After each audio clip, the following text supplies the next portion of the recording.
Stanford University. All right, let's talk about rotations of space in this language. Rotations of space are a symmetry, and they can act on various things, but one of the things they can act on is vectors. Those vectors might be a vector field, or they might just be some vector in space, a velocity vector, whatever. Rotations act on vectors,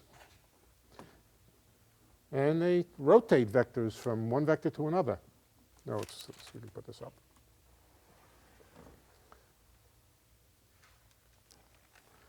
Rotations can be combined. You can take an object, rotate it about an axis by a certain angle, and then rotate it by another axis about an angle, and the result is an overall rotation about some other axis by some other angle.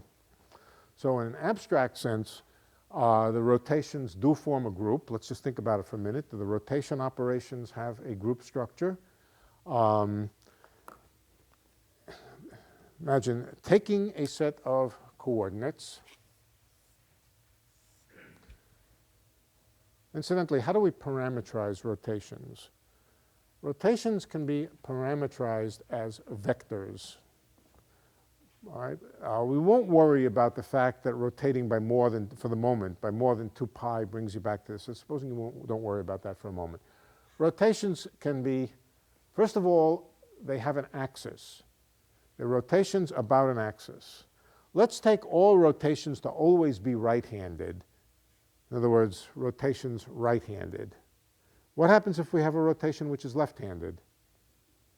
We can either think of it as a rotation, a right-handed rotation by negative angle, or we can think of it as a right-handed rotation by the opposite axis. Doesn't matter, you get the same thing. All right, so rotation has an axis. Let's call that a unit vector n, and it has an angle that you rotate by, okay, theta. How many parameters does it take to describe an angle, a unit vector? It takes 2 parameters to describe a unit vector, longitude and latitude on the sphere. Unit vector is an arrow pointing to a unit sphere. So that's 2 angles, and another angle for how much you rotate about. That's 3 angles, or 3 parameters, to describe a rotation. It's a 3-parameter family of objects. Now, when you rotate an object, if you rotate an object, a rigid object, imagine you have a rigid object, and you rotate it about some axis, and then you rotate it about some other axis, the result is always equivalent to a rotation by yet some other axis and some other angle. So the product of 2 rotations, one that done sequentially, one and then another, is always another rotation. So the answer is yes, there is a product structure to rotations.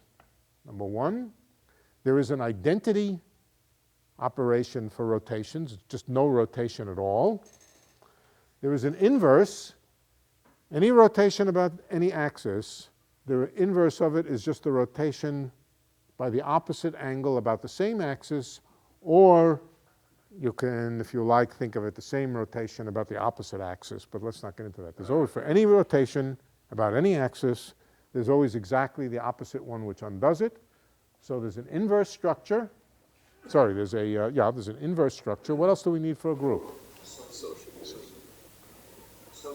It is, and it also happens to be associative. Yeah, it happens to be associative.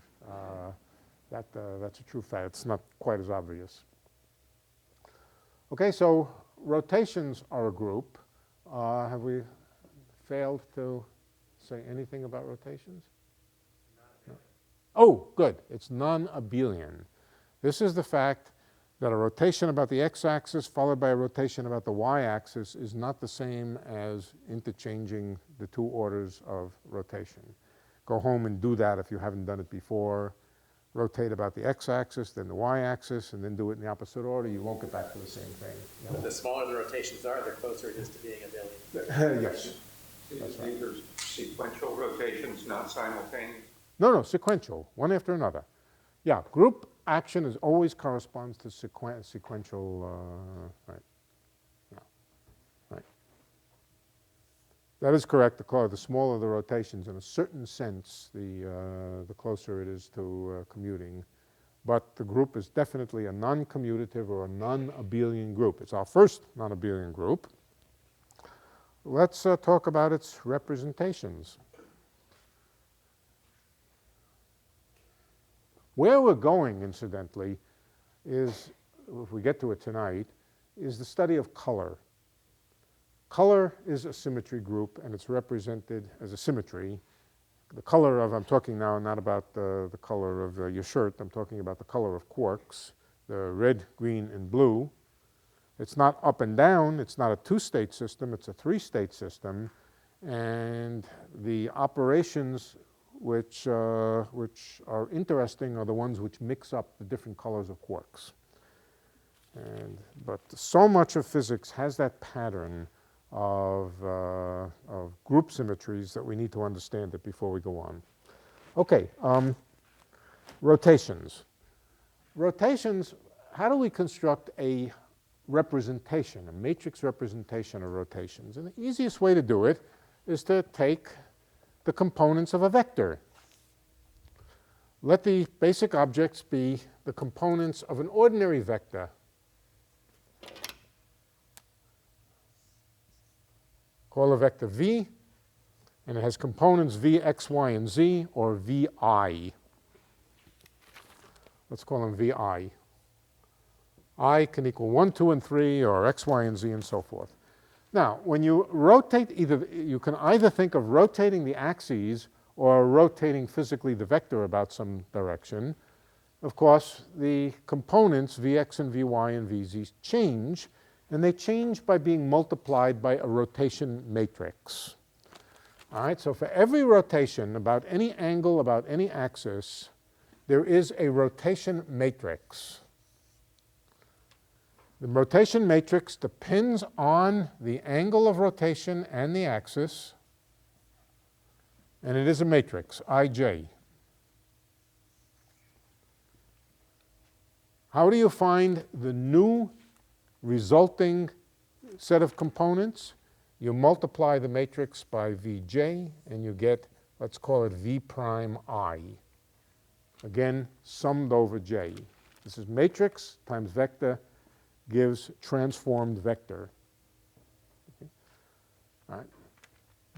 Where these are rotation matrices. Now, do you know the definition? Do you know the properties of rotation matrices? I believe we've gone through them, but I will go through them again.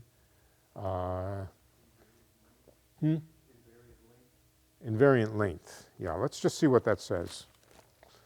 Yeah, let's work out the properties of rotation matrices. This is another group, of course. Another group and another representation. This is a three-dimensional representation of the rotation group. It is not the only representation of the rotation group. There's many of them, but this is the three-dimensional 3x3 matrix representation of the rotation group, and it's easy to think about because you can just visualize it in terms of the components of a 3 vector, of a spatial vector. All right. If R rotates V and gives V prime, and R is truly a rotation of a vector, then it doesn't change the length of the vector. That's the property of a rotation. It changes nobody's length. Incidentally, we take the components of the vector to be real numbers for the moment, real numbers, and the matrices R are also composed out of real elements. Okay. So what is the condition? The condition for this to be a rotation is that for every possible V and V prime being the result of rotation, that VI, this means the sum, Vx squared plus Vy squared plus Vz squared. The length, the square of the length of V should be the same as the square of the length of V prime.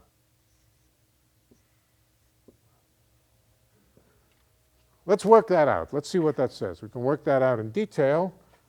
This is Rij. Let's put Vj here. Doesn't matter, we're summing. It doesn't matter what we call it, Vj. Same thing. Okay.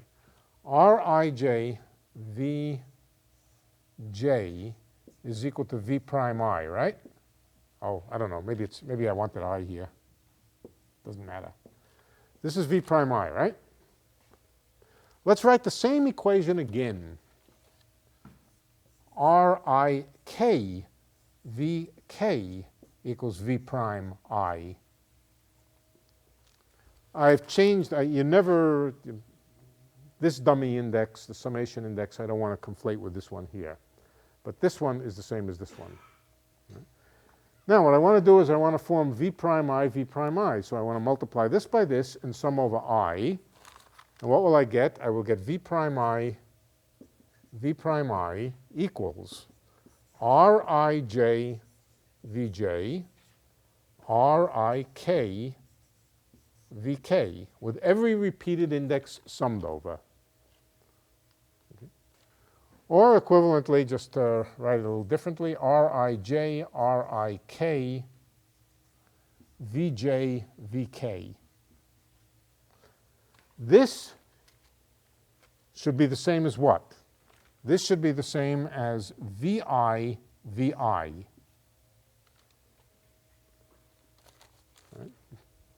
That's this over here is equal to this over here. What is the condition that this is equal to this for every possible V?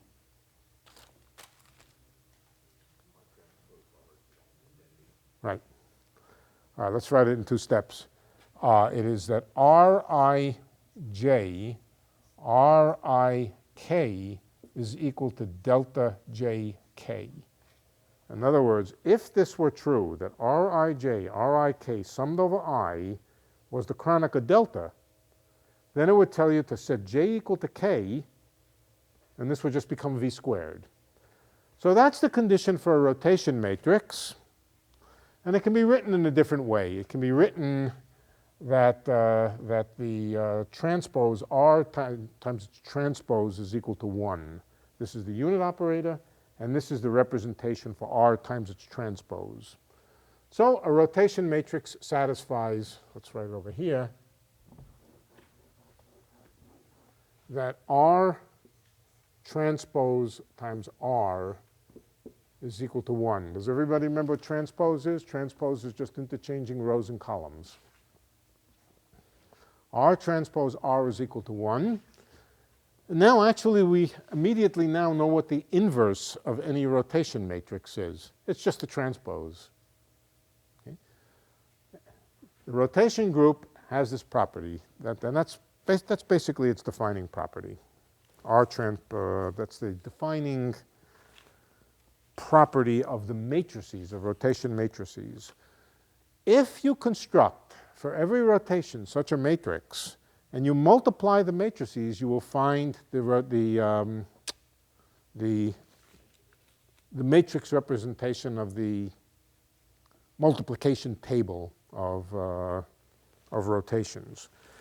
I'm just doing this as an example. So there are 3x3 representations, three-dimensional representations of the rotation group. Can we think of the three-dimensional representations of the rotation group as in any way being related to the quantum states of something?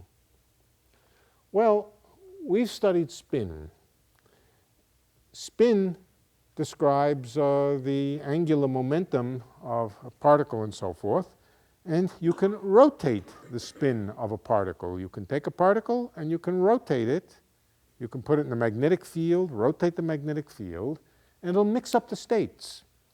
It'll mix up the states. We discovered that there were various angular momentum possibilities for the spin. There was spin 1/2, spin 1, spin 3/2. There was also spin 0, spin 1/2, spin 1. How many states does a spin 1 particle have? 3. What happens when you take the state of a spin, and what does that mean? That means that a spin 1 particle, just the spin of it, nothing but the spin of it, can be described by a column vector with 3 entries representing the amplitude for any one of the 3 states of the spin. Supposing you want to rotate that spin. Well, to rotate that spin, you must multiply it by some kind of rotation, some sort of operator that rotates it. Rotate the spin state. It's got 3 states. The rotation matrices, or the rotation operators, which act on the state vector to mix up the components, must also be a 3-dimensional representation of the rotation group. In fact, it's just that it's just that. So it's often one speaks about spin 1 particles being vector particles. What that means is that the 3 states can be thought of as being in 1-to-1 correspondence with the 3 components of a vector, and they mix up among themselves the same way as the components of the quantum states of a spin 1 particle. All right, but I'm interested now in a spin 1/2 particle. Suppose I have a spin 1/2 particle, and I want to know how the state. Anybody want to take a rest? Let's take a little rest. Yeah, we've gone through a lot of material. I've tried to keep it as simple as I possibly can. Incidentally, we've encountered 2 different kinds of groups, discrete groups and continuous groups. The group composed of 1 and p has only 2 elements, to the group, and it's sort of discrete. You can either flip or not flip, that's all there is. The rotation group or the multiplication by e to the I phi is continuous. Phi can be a continuous variable, so there's a continuous infinity of elements. And of course, in the rotation group, there are also a continuous infinity of elements. So the kind of transformations and the kind of symmetries that we can think about in physics break up into 2 kinds, the discrete symmetries and the continuous symmetries. Rotation being a continuous symmetry, reflection being a discrete symmetry. The groups that are associated with continuous symmetries are usually called Lie groups, L-I-E. They were first studied in mathematics by a mathematician named Lie, but L-I-E, a German mathematician, in, I guess in the 19th century. Right. Our interest will mainly be in continuous groups, although now and then we might think of a discrete group. Okay, where were we? Yeah, I said that for a spin 1 particle, which has 3 states, the mathematics of rotating around those states is just the mathematics of the 3-dimensional representation of the rotation group. But then you can ask, what about spin 1/2 particles? Well, first of all, what about spin 0 particles? What happens to a spin 0 when you rotate it? Nothing. So the symmetry group as applied to a spin 0 particle, the rotation group, really only has 1 element, and it's the unit element and nothing else. And its representation is just completely represented by nothing more than the unit operator. It's a completely trivial system, the spin 0 particle. The spin 1/2 particle also already has 2 states. Now, given a state of the spin 1/2 particle, what does it mean to be given a state? It means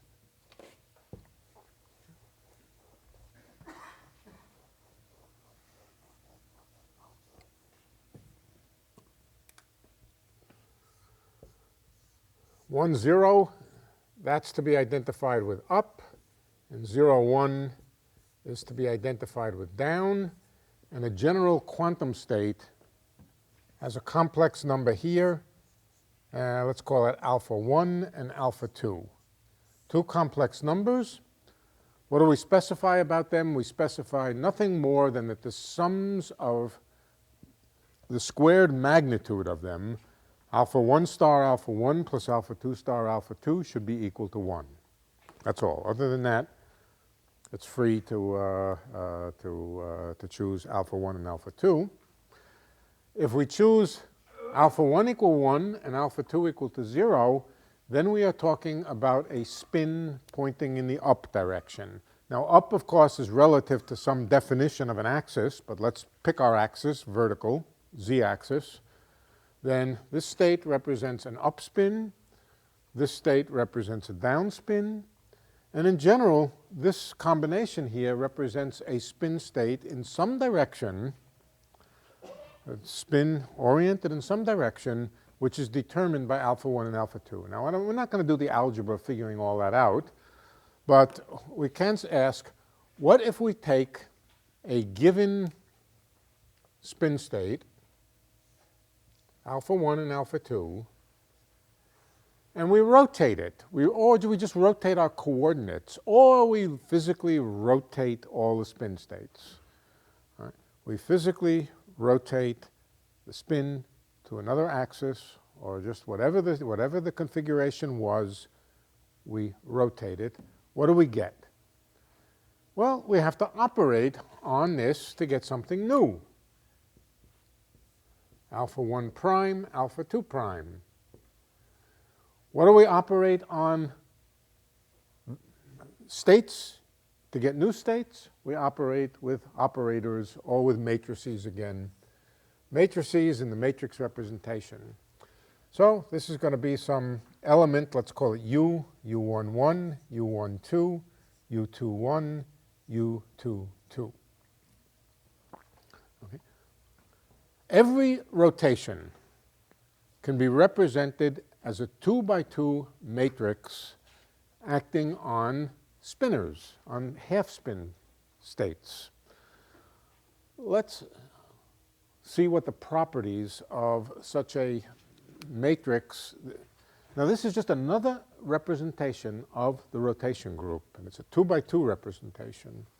There's a subtlety about this, which I'm not going to get into, but about some of you may know it, that the two-valuedness of these representations is not important.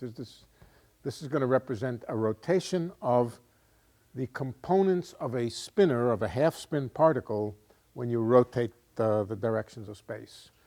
All right, so what's the first thing that's important? Well, first of all, when you act on a state, you should get another state.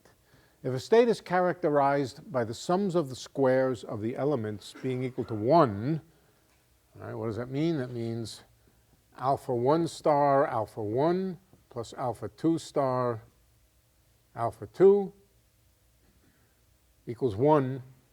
Then the same should be true after rotation. So this should equal, well, first of all, it should be equal 1, but it should also equal alpha 1 prime star alpha 1 prime plus dot dot dot plus the same thing for 2. Well, it's very much or similar in pattern to the fact that the sums of the squares of the components of a vector should be conserved under a rotation. The only difference is here we're dealing with complex numbers here. The half-spin system is described in terms of complex components here. Incidentally, let's count components. How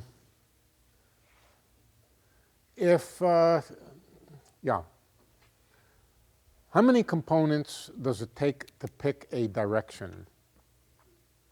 2, right?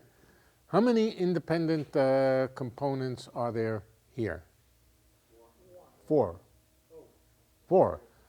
They're complex numbers, and they each a pair of them. But we always know we don't care about the phase of these things. The phase of them doesn't matter. So dividing through by the phase and forgetting about the overall phase, that cuts it down to 3. There are only really 3 independent numbers describing such a spinner. But what else do we require? Alpha 1 star alpha 1, and that's one equation. So really there are only 2 independent things here. 2 independent things, even though there are 4 complex numbers. One of the parameters doesn't matter. The overall phase, it never affects anything. And the other is the length of the vector. The sums of the squares of them are always set equal to 1. So given any pair of components or given any spinner like this, there's always some direction that it's polarized in, that it's along, that its axis is along. But what are the rotation operators U? Well, first of all, the most important thing, and the only important thing really, is that they have to preserve the length of any given vector. Not the length in three-dimensional space, but the length meaning the total probability here. That gives rise to a very, very similar condition to this over here. It gives rise to a condition which is very similar to R transpose times R equals 1. I'm not going to work it out now. You can work it out yourselves. It's the condition that U transpose complex conjugate times U is equal to 1. There's just an extra little complex conjugate, because when we sum things, we sum them multiplying by their complex conjugate. This combination here, the transpose complex conjugated, is called the Hermitian conjugate, and it's represented by U dagger. So we've seen that before. U dagger is equal to the transpose complex conjugated. Okay. Transpose means you flip things about the main diagonal. Complex conjugate, you just complex conjugate every element. U dagger is equal to U transpose. I wrote it here, I don't need to write it again. So U dagger times U is equal to 1. All right, so, and in fact, that's all we're really going to need. There is a 2x2 representation of rotations in space. Right. They're complex matrices and they're unitary. This is the condition for a unitary matrix. How many components does a unitary matrix have? Can you figure that out? Well, it's a complex matrix. 8 real components, right? 8 real components, 4 complex components, but no, not quite. I mean, now there's a bunch of relationships here. Now, how many relationships is this? I heard the right answer. 4. Why is it 4? Because this is a matrix equation, and there's a separate equation for each component. There are 4 components. This is 4 real equations here, 4 real equations. And so there are 4 real equations among 8 unknowns. There are 4 independent parameters of a unitary 2x2 matrix. Now, that's one too many because we've already found that rotations, how many parameters characterize the rotation? 3. The unit vector, which is 2, and the angle was 3. So there's one too many components here. One too many degrees of freedom to actually describe the rotation group. But there is an obvious candidate for one more, well, I don't know how obvious it is, but there's a candidate for one more restriction that we can put on these unitary matrices, which will cut the number of parameters by 1 more. And that is to set the determinant of them equal to 1. Okay? Why the determinant? Well, first of all, you can see that the determinant of the product of 2 matrices is just the product of the determinants. Right? Determinant of A times determinant of B is the determinant of A times B. So if we were to set the determinant of every U equal to 1, then at least that would be consistent, because when we multiply 2 U's together to get another U, we would still have the determinant equal to 1. So it is actually a theorem. This is very easy to prove. You can prove this. This is a one-liner, basically, that if you were to take only the matrices, the unitary matrices, which have determinant 1, that they form a closed group. Right? Setting the determinant equal to 1 does not destroy the group property simply because, first of all, the unit operator has determinant 1, and since the product of determinants is the determinant of the product, there still is a product structure to the group. So one additional equation that one can impose without destroying the group property, let's just write it as determinant of u, determinant I'll indicate by a pair of brackets like that, is equal to 1. It's also true that the determinant of u dagger is equal to 1. They're complex conjugates of each other. So the group of unitary matrices, 2 by 2 unitary matrices, with the property that every determinant is equal to 1, is first of all a 3-parameter group. It has the same number of parameters as the rotation group. In fact, it is the rotation group. There's a subtlety there which I won't get into. It is the rotation group. It has the same multiplication table as the rotation group. It is the rotation group. But it doesn't act on vectors. It acts on the states of a spin-a-half system. So we've discovered something. We've discovered that there are 2 by 2 representations of the rotation group. Nice question. Yeah. The determinant of the u dagger is the same as the... No, it's a complex conjugate of it if it's not 1. If uij is... If u is not 1, it's a complex conjugate. Yeah. But if you have the equation u dagger u equals I, then, I mean, ignoring the determinant condition, That says the determinant of u times the determinant of u dagger is 1. So that says the determinant of u dagger... it has to be 1 or minus 1? No, it can be e to the I theta and e to the minus I theta. Oh, okay. Yeah. Okay, but now we have fixed it. We have fixed it so that the determinant is equal to 1. All right. The group, definition. The group of n by n unitary matrices is called UN. A special case is 1 by 1 unitary matrices. That's U1. That's that thing up there. All right. The group of unitary matrices with determinant 1 is called the special unitary group. SUN. SUN, special unitary group. It plays an enormous role in physics. SUN. Special unitary n by n matrices. Okay? So this group here, which acts on the 2 components of a spinor, is SU2.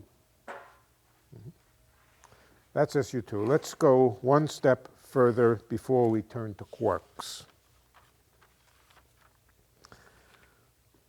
One step further. Is everybody happy with this? Yeah. I was just wondering where the spin matrices that we discussed last semester would come in here. The spin matrices, the sigmas. You're talking about the sigmas. Sx commuted with Sy equals Is. Yeah. Yeah. Okay. So yeah, that is a good question. I will tell you. I'll tell you right now. Then. Okay. Good. Let's do that right now.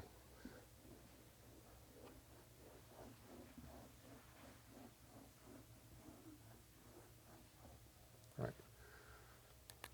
There were the matrices S, 1, 2, and 3, and they were actually just half the Pauli matrices. I'll assume you remember what the Pauli matrices are. Okay. Think about group elements which are very close to the identity. That means rotations by very small angles. Okay? Rotations by very, very small angles. The operators or the matrices should be very close to the unit operator, right? All right. So we should be able to write those. The special case of small rotations, we should be able to write them as having unitary matrices which are close to 1. 1 plus something small, and then to indicate small, let's put an epsilon there. Epsilon times some matrix, okay? Epsilon times some matrix. Let's first ask, what is the condition that, now we want to know what's the condition that U is unitary.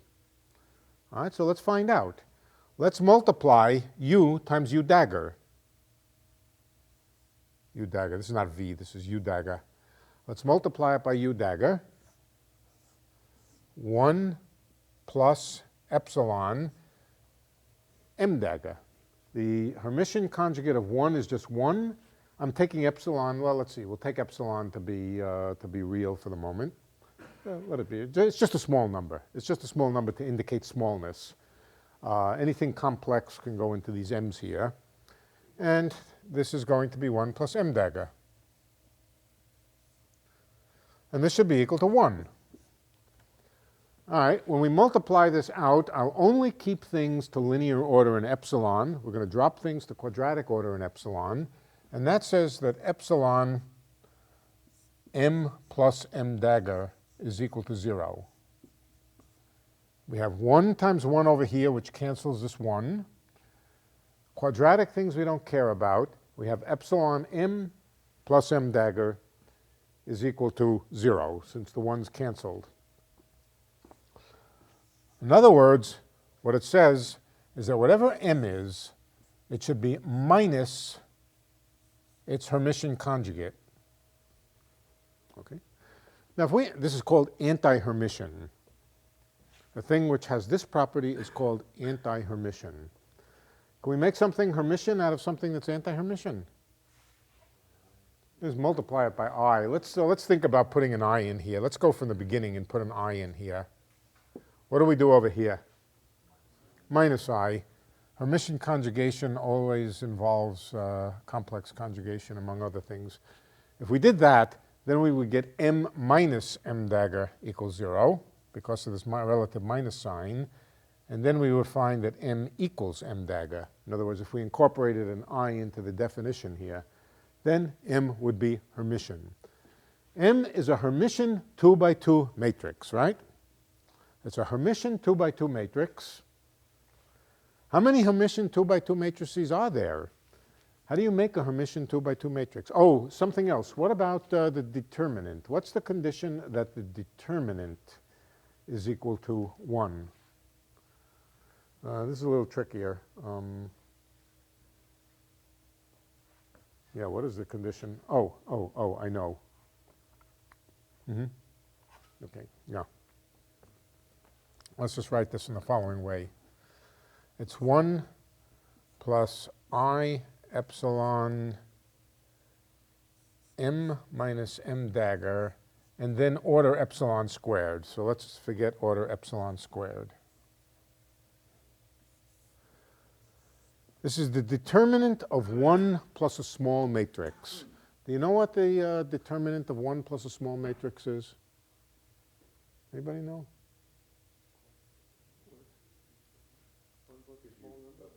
It is 1 plus a small number. The question is, what is a small number?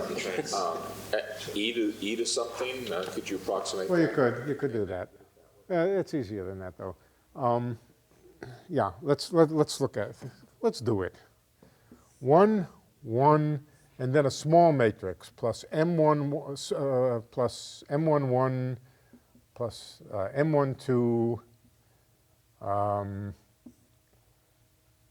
M21, and 1 plus M22. I haven't put the epsilon in, okay, but we'll just treat M as a small thing. Let M be a small thing. All right, what's the determinant? The determinant is this times this minus this times this. This times this is quadratic in small numbers. It doesn't matter. M11 times M22 is quadratic in small numbers, but there is a piece here which is 1 times M22 plus M11 times 1. What is that? That's M11 plus M22. Trace, the trace of M. The trace of M. So the determinant of 1 plus a small matrix is basically just the trace of the small matrix. Okay. So Yeah, the m's have to, the bottom line is the m's have to be traceless. Yeah, the bottom line is the m's have to be traceless. That we can prove. All right. So we have to construct a Hermitian small matrix which is traceless. All right. That's exactly what these sigmas are. They are the traceless 2x2 Hermitian matrices. Any traceless 2x2 Hermitian matrix can be written as a sum of sigma matrices. So these m's here are simply linear combinations of the sigmas. The particular linear combination that you choose will depend on the axis of rotation. If you want to make a small rotation about the x-axis, you'll put sigma x here. If you want to make a small rotation about the y-axis, you'll put sigma y there, and so forth. If you want to make a small rotation about the linear combination of the x and y axes, in other words, a 45 degrees, you'll put the linear combination. That's the connection between the sigmas and the rotation matrices. They're the representations of the small rotations. Okay, the last thing is how to combine. You know what? I think I'm going to wait till next week to talk about combining representations and just jump to quarks.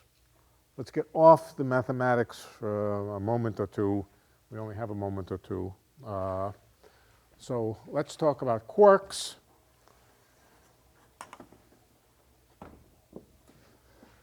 And now we're not interested in the spin of quarks. Well, we are interested in the spin of quarks. It's spin a half, but we're not, that's not what we're talking about now. I'm interested in the color of quarks. And the color of quarks is described by a three-state system: red, green, or blue.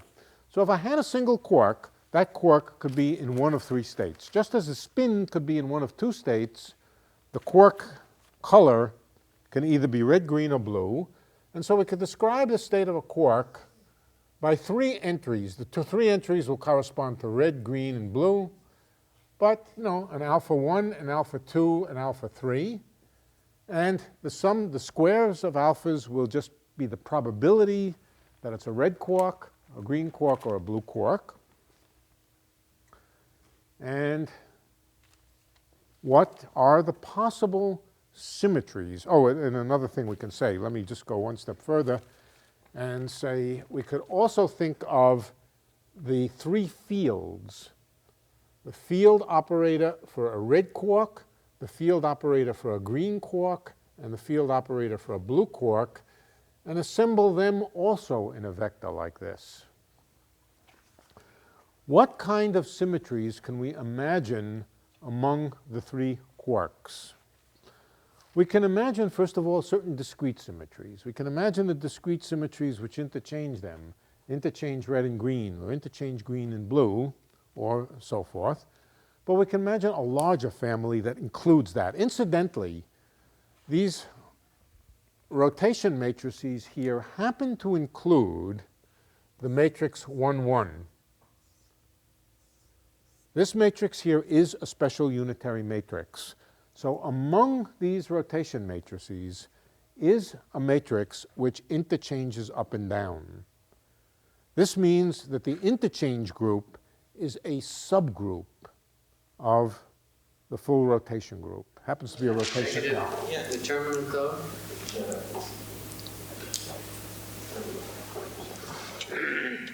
I think we have to put an I in there somewhere, don't we? Yeah, we have to put an I in to, yeah. That's right. Yeah, to give it a determinant 1. That's right. So the permutation of two things is a special case of rotations. It's not, it's, all right. Is there anything more complicated that we could do? Yeah, there is. The more complicated thing we can imagine is unitary Now, it's not obvious that there is such a symmetry in nature. Well, I will tell you there is such a symmetry in nature. And in fact, it's the whole point of having color here, is that it adds another symmetry to physics, an important symmetry. That symmetry will play a very important role in the properties of quantum chromodynamics. But the symmetry is the multiplication of the three components, red, green, and blue, by special unitary 3x3 matrices. All right. Same mathematics as appeared here, except the mathematics involves 3x3 matrices.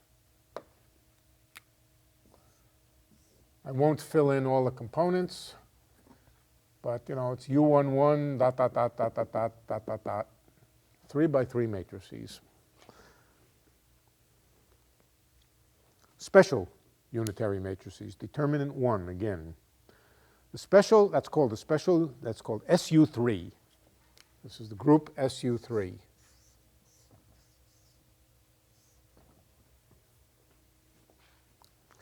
Now, I'll tell you right now from the start, it is believed, in fact, it's mathematically absolutely required that physics is invariant under this SU3 operation. In other words, it's a kind of mixing up of the quarks, of the colors of the quarks, which is analogous to the mixing up of the components of up and down, which is also analogous to the mixing up of the directions, the three directions of space. But this is not ordinary rotations. This is special unitary matrices. How many special unitary? Yeah, let's count the number of special unitary matrices. Let's count the number of parameters. How many parameters to describe a special unitary 3x3 matrix? Okay, right. 18 minus 9 minus 1. Okay, why 18? You've got 9 elements, 9 complex elements, that's 18. Okay, you have the equations U dagger U equals 1. There are 9 such equations, 1 for each entry in the matrix here. So that's 18 minus 9, and then we set the determinant equal to 1. 18 minus 9 minus 1 is 8 independent. It's an 8-parameter group, just like the rotation group is a 3-parameter group. So there's an 8-parameter family of rotations. I bet you're wondering what that 8 has to do with the fact that there are 8 gluons, aren't you? Yeah, it's the same fact. Yeah, it's the same fact. But we will come to it. Right. Why aren't there 9 gluons? Because we threw away the determinant. That doesn't make any sense at all, but it's true anyway. Yep, it is true. Yeah, so special unitary 3x3 matrices are a particular representation of SU3, but SU3 is the symmetry group, the basic symmetry group of quantum chromodynamics. And just like quantum electrodynamics was invariant under this operation here, and that told us that in the Lagrangian, only things with the same number of size and side daggers can enter. The idea that the Lagrangian is invariant under SU3 also has profound consequences for the structure, for the symmetries, for the conservation laws. And so the rule is every possible term in the Lagrangian of quantum chromodynamics, of quark physics, should be invariant under this group here. We'll come back and we'll start to talk about how you construct quantum chromodynamics a little bit. I think we're probably finished for tonight. I'm certainly finished. I had intended to go a little bit further tonight and tell you a little more, but I think that was quite a lot. And I don't know how many of you followed, how many of you didn't follow, but I hope you at least get the flavor, if not the color, of what the... All right, okay. We'll go a little bit further with this, but then we'll get back to some things that can be understood without too much mathematics. For more, please visit us at stanford.edu.